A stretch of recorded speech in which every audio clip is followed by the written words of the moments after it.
Hello guys, welcome back to the video. आज हम इस वीडियो पे एसिडिटी देखने वाले हैं डाई कार्बोक्सिलिक एसिड की। इससे पहले हमने यहाँ पर कार्बोक्सिलिक एसिड की एसिडिटी देखी थी, फिर हमने कुछ मैकेनिज्म देखा था HVZ एस्टरिफिकेशन की। इस वीडियो पे यहाँ पर हम डाई कार्बोक्सिलिक एसिड शुरू करने वाले, जिसमें आपका मेन जो इंपॉर्टेंट टॉपिक आता है वो है acidity of di carboxylic acid. तो इससे रिलेटेड हम एक ही चीज़ करने वाले एसिडिटी, क्योंकि यही आपका इंपॉर्टेंट है। बाकी आपका सिंपल है, जैसे आपका एडिपिक एसिड मिलेगा, आपको उसकी प्रिपरेशन मिलेगी। ठीक है, तो ऐसी चीज़ आपको यहाँ पर मिलेगी, केमिकल प्रॉपर्टीज़, केमिकल रिएक्शन, वो तो खैर आपका सिंपल है। लेकिन इसमें आपको जो चीज़ समझनी है वो आपको acidity of di carboxylic acid है। ठीक है, तो डाई कार्बोक्सिलिक एसिड आपके होते क्या है, जिसमें आपके दो COOH ग्रुप्स होते हैं। तो फॉर एग्जांपल हमने यहाँ ऑक्सैलिक एसिड लिया है, इसे हम ऑक्सैलिक एसिड कहते हैं। और क्या एग्जांपल होगा डाई कार्बोक्सिलिक एसिड का, अगर मैं यहाँ पर COOH single bond CH2 single bond COOH कर दूँ, तो इसको हम कहते हैं यहाँ पर मेलोनिक एसिड। ये होता है आपका मेलोनिक एसिड। तो ऐसे कुछ आपको कॉमन नेम यहाँ पर पता होने चाहिए। ठीक है, ऑक्सैलिक एसिड तो आपका कॉमन है, ये आपने क्लास 12 में भी देखा होगा। मेलोनिक एसिड आपको यहाँ पर पता होना चाहिए। फिर एक और आता है आपका सकेनिक एसिड, वो भी बहुत कॉमन है, वो भी आपको याद होना चाहिए वैसे।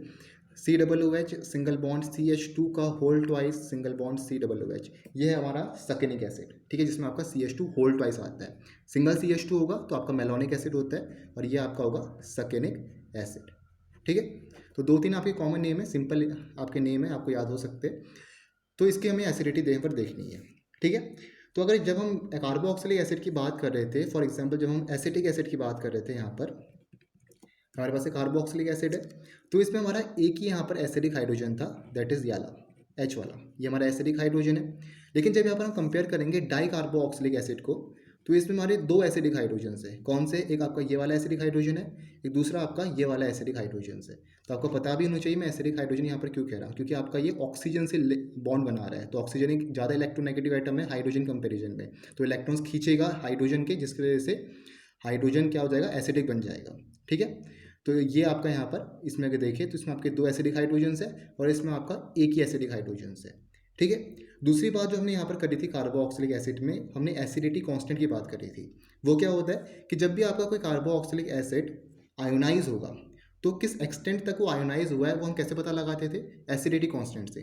जैसे ये आपके पास एसिडिक एसिड है CH3COOH, तो ये जब आपका आयोनाइज हो रहा है, आयोनाइज होकर क्या दे रहा है, एक एसिटेट आयन दे रहा है और एक आपको प्रोटॉन दे रहा है। तो ये किस हद तक आपका आयोनाइज हो रखा है वो हमें कैसे पता लगता था? एसिडिटी कांस्टेंट से, जिसे हम Ka से दिखाते थे। एसिडिटी कांस्टेंट को हम Ka से यहाँ पर दिखाते। तो एसिड जो आपका एसिटिक एसिड का एसिडिटी कांस्टेंट होगा उसे हम Ka से दिखाएंगे, इसे आप इक्विलिब्रियम कांस्टेंट भी कह सकते हो। तो जितना ज़्यादा आपका एसिडिटी कांस्टेंट होगा, उतना ज़्यादा आपकी यहाँ पर उस कंपाउंड की एसिडिटी होगी। ठीक है, तो ऐसे यहाँ पर एसिडिटी कांस्टेंट ये चीज़ हमें बताता था। लेकिन जब हम यहाँ कंपेयर करें ऑक्सैलिक एसिड को या किसी भी डाई कार्बोक्सिलिक एसिड को कंपेयर करें, तो इसमें हमारे दो एसिडिक हाइड्रोजन्स हैं। तो कहने का मतलब यहाँ पर हमें दो एसिडिटी कांस्टेंट मिलेंगे, क्योंकि यहाँ पर तो हमारा एक ही हाइड्रोजन था, ये हमारा रिलीज हो गया है, तो यहाँ पर हमें एक एसिडिटी कांस्टेंट मिला है K for this acidic hydrogen.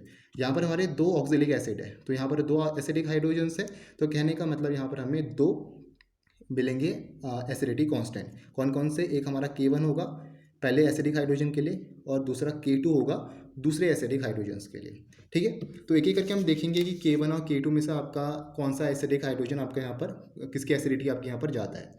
ठीक है, K1 आपका ज़्यादा है या K2 आपका ज़्यादा है। तो अगर हम कंपेयर करें यहाँ पर एग्जाम्पल हम कार्बोक्सिलिक एसिड का ही लेते हैं, ये आपका ऑक्सैलिक एसिड का COOH सिंगल बॉन्ड COOH। ठीक है, तो जब ये आपका पहली बार आयोनाइज होगा, तो उसके लिए जो आपका एसिडिटी कांस्टेंट होगा वो आपका K1 होगा। सिंपल है, तो उस वक्त क्या होगा, आपका एक एसिडिक हाइड्रोजन आपका रिमूव हो जाएगा, मतलब एक प्रोटॉन आपका चले जाएगा, क्योंकि पहली बार आपका यहाँ पर आयोनाइज हो रहा है। तो क्या मिलेगा? COH single bond CO negative plus H positive, मतलब आपका एक जो एसिडिक हाइड्रोजन है ये आपका यहाँ पर रिमूव हो गया, और आपको यहाँ पर ये आयन मिला है।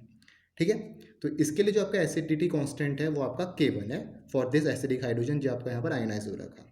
ठीक है, दूसरा क्या होगा, जब आपका ये वाला एसिडिक हाइड्रोजन रिमूव होगा, दूसरी बारी में क्या हो रहा है, आपका ये जो दूसरा एसिडिक हाइड्रोजन है ये रिमूव होगा, तो उसके लिए एसिडिटी कांस्टेंट क्या होगा, K2 होगा।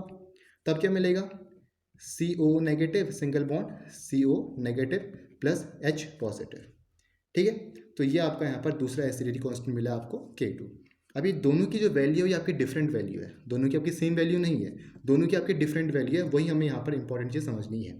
अगर यहाँ पर मैं K1 की बात करूँ, पहले वाले एसिडिटी कांस्टेंट की बात करूँ, तो मेरे पास COH है, सिंगल बॉन्ड COH है, ठीक है। पहली बार में क्या हो रहा है, हमारा ये वाला एसिडिक हाइड्रोजन रिमूव हो रहा है, ठीक है, ये हमारा प्रोटॉन रिमूव हो रहा है।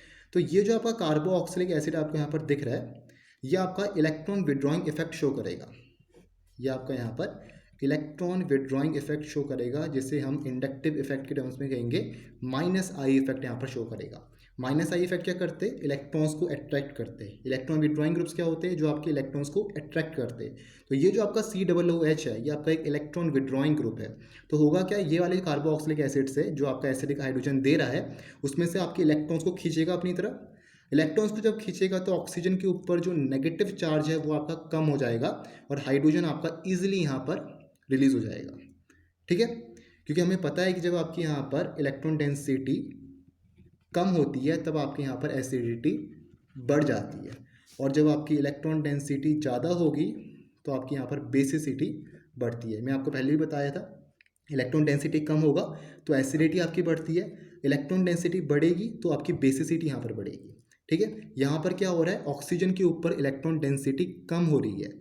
क्यों हो रही है, क्योंकि आपका यहाँ पर एक इलेक्ट्रॉन अट्रैक्टिंग ग्रुप लगा है, इलेक्ट्रॉन को खींचने वाला ग्रुप लगा है। तो इस COOH में से इलेक्ट्रॉन्स को अपनी तरफ खींचेगा। ऑक्सीजन के ऊपर जो नेगेटिव चार्ज था वो हल्का सा कम होगा। कम होने से क्या हो रहा है, ये जो आपका एसिडिक हाइड्रोजन है जिसको निकलना है, उसका निकलना और भी आसान हो जाएगा, ठीक है।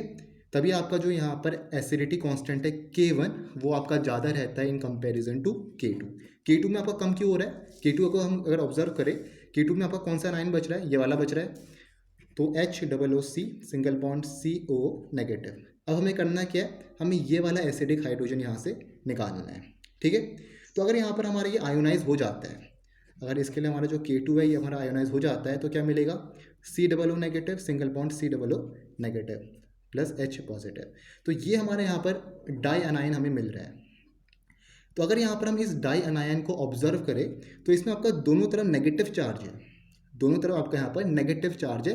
तो हमें यहाँ पर इलेक्ट्रोस्टैटिक रिपल्जन देखने को मिल रहा है, इलेक्ट्रोस्टैटिक रिपल्जन देखने को मिल रहा है, क्योंकि दोनों नेगेटिव है, दोनों एक दूसरे को रिपेल करेंगे, ठीक है।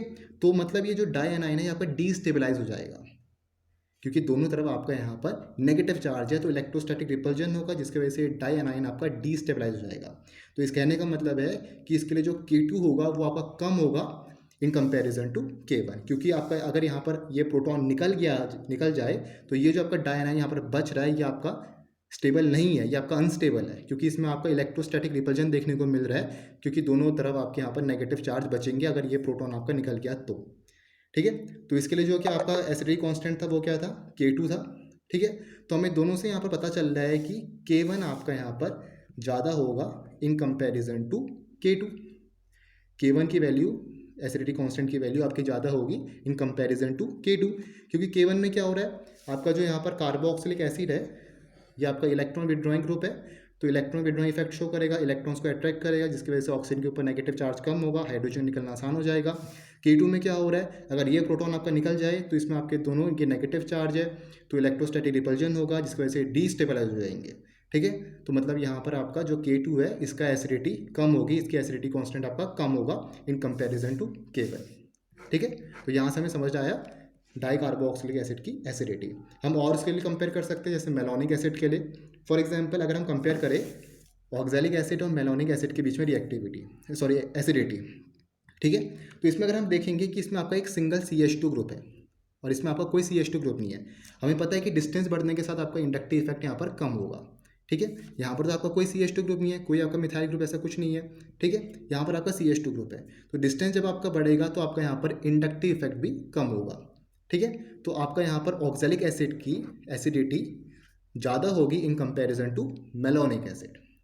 ऑक्सैलिक एसिड की आपकी यहाँ पर एसिडिटी ज़्यादा होगी in comparison to malonic acid. क्यों होगी, क्योंकि इसमें आपका CH2 ग्रुप बीच में आ गया, जिसकी वजह से आपका डिस्टेंस बढ़ गया है, और डिस्टेंस बढ़ने के हमें पता है कि साथ साथ क्या होता है, इंडक्टिव इफेक्ट भी आपका कम होता है। इसमें आपका सेम है COOH, तो यहाँ पर आपका इलेक्ट्रॉन विड्रॉइंग जो इफेक्ट है वो आपका ज़्यादा अच्छी तरह शो होगा in comparison to malonic acid में। इसमें आपका और कम होगा, तो इसकी एसिडिटी आपकी और कम होगी, क्योंकि इसमें आपका और डिस्टेंस बढ़ गया है, ठीक है। तो ऐसे यहाँ पर हमें एसिडिटी समझनी है डाई कार्बोक्सिलिक एसिड की। अगर यहाँ पर हम ऑक्सैलिक एसिड को कंपेयर करें और एसिटिक एसिड को कंपेयर करें, CH3 सिंगल बॉन्ड COH, तो इसमें आपकी किसकी एसिडिटी ज़्यादा होगी?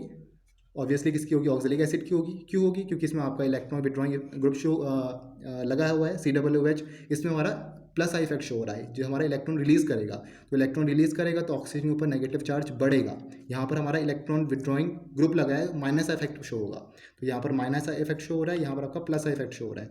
तो माइनस इफेक्ट क्या करेगा? इलेक्ट्रॉन्स का तो खींचेगा, तो हाइड्रोजन निकलना आसान हो जाएगा। तो ऑक्जेलिक एसिड की यहाँ पर एसिडिटी ज़्यादा होगी in comparison to acetic acid. ठीक है, तो यहाँ पर आपको सिंपल समझना है कि डाई कार्बोक्सिलिक एसिडिटी हम कैसे यहाँ पर पता लगा रहे हैं। मतलब हमें सिंपल यहाँ पर देखना है कि जो K1 है, पहला जो एसिडिटी कांस्टेंट है, वो आपका यहाँ पर ज़्यादा रहता है इन कंपैरिजन टू K2। ठीक है, क्यों रह रहा है? क्योंकि आपका यहाँ पर पहले में इलेक्ट्रॉन विड्रॉइंग ग्रुप लगा हुआ है।